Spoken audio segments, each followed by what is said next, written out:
Cinema হলগুলি যদি ছবি গঠনা হয়, যদি নায়ক নায়িকারা আমাদেরকে সময় দিতে না পারে, আমার ছবি বানাতে না পারে, সিনেমা হল থাকবে না। আর কি বলো শেষ?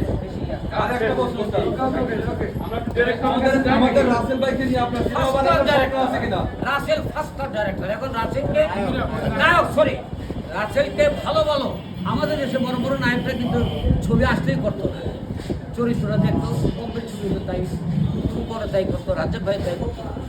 ওর উচিত এখন যে ভালো, এখন গল্পটা আমি শুনি, যদি না আমাদের ছবি মাত্র দুজন আসছে আমি ছেড়ে দেবো, হ্যাঁ ছেড়ে দেবো, তোমার বেটারমেন্টটা তুমি ছেড়ে দিবে, যে গল্প ভালো, চরিত্র ভালো, তুমি করো, তাহলে তুমি টিকবে। ছবি এখনো মানুষ দেখে।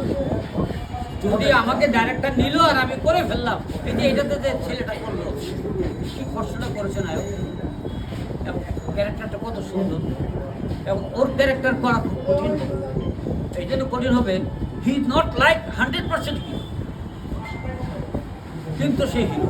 এবং আমিও হলে আজকে তালি দিয়েছি, চরিত্র এত সুন্দর, ওই চরিত্র ভালো, গল্পের করেছি, ওকে চরিত্রগুলি সুন্দর সুন্দর বেছে বেছে করতে হবে, তাহলে সে একদম আকাশে উঠে যাবে, একদম মানে 100%